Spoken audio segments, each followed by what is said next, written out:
When I was in Jacksonville, I was able to give back to the community, and I learned the importance of that. And I made a lot of good friends doing that. So when I came to Philly, I told my publicist Robert Wilson that I want to get to Philly and I want to find a credible um, foundation in Philly that people respect. And we found Fred's Footsteps.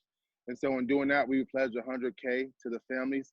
Um, with Fred's Footsteps that they could help. And it's just I think we've really hopefully I just try to just be a blessing, because it's a blessing to be a blessing, and especially in these trying times when people already have kids that are going through something, to have their jobs taken away because of this pandemic, and not being able to feed the other feed the other family members or take care of their kids. I just want to be able to be a blessing. So yeah.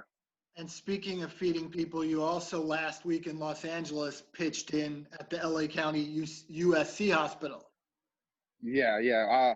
Once again, my publicist, Robert Wilson, and my manager, Tony O, I told them what I want. I woke up one morning and realized I said I wasn't doing enough. So I actually watched a 60-minute special and realized I wasn't doing enough. So I told them what I wanted to do, and they got it done in a week. And shout out to the food truck that was able to help. And yeah, thank you.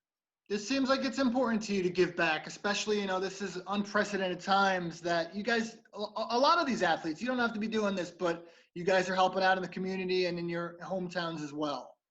Yeah, I mean, it's one of those things, you have to you just can't always sit on the sideline, especially with something like this, when you're well off, and it's financially stable, even the best of people, I think we all have good friends that might still live paycheck to paycheck. So to see them going through something, I'd be wanting to help, even if they aren't going through that, just to realize people are going through that, not wanting to help people in this trying times, I think it's insulting. And I think we all have to kind of look at our inner goodness and just give back, especially when we can. And this virus is something that's hitting everybody, and it's not discriminating. Kevin Durant, and now one of your former teammates, Von Miller. Have you by any chance talked to Von? Do you know how he's doing or anything?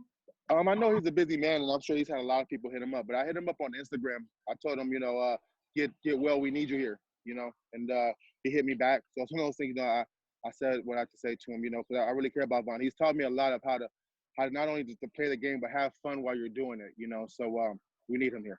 While we have you, let's talk football. First of all, yourself, you missed a lot of last season with the foot injury. How ready are you to get back there once we return to normalcy? You good to go? Yeah, I'm working hard. I'm hitting on my milestones. Yesterday was the first time I put on cleats. It felt horrible. If that's what women in heels feel like, I feel sorry for them. You know what I mean? But it's one of those things that it's just hitting all the milestones, and I'm happy for that. Just I'm coming along well, and by camp I should be ready to get back in there and fight for a spot. The Tampa Bay Buccaneers not only have Tom Brady now, they've got Rob Gronkowski.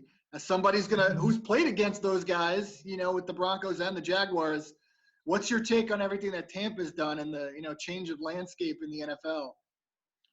I mean, they did what they were supposed to do. They dished out a lot of money and got a top quarterback, and they got a guy out of retirement. I think something has to be said about O.J. Howard and what O.J. Howard's doing down there, holding it down. But I don't know if we play him or not. But I'm excited to see the product they put out there, and yeah, I hope we do play him, so we could just see it firsthand.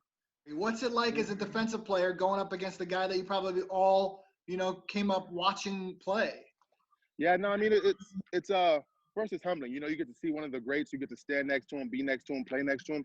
It's humbling. But once you put on the helmet and you go out there and compete, he's frustrating, because he gets the ball out fast, and if you don't have a secondary and a linebacker crew that can cover and that when they're supposed to be where they're supposed to be, it's a hard day for D linemen, because you can only get hands up so much and be on the line, before your D line coach starts screaming at you about getting pressure. So it's frustrating, but he's one of the greats, and he's supposed to do things like that. Like I said, I'm excited to see him in Tampa Bay, and hope he does well, but we'll see.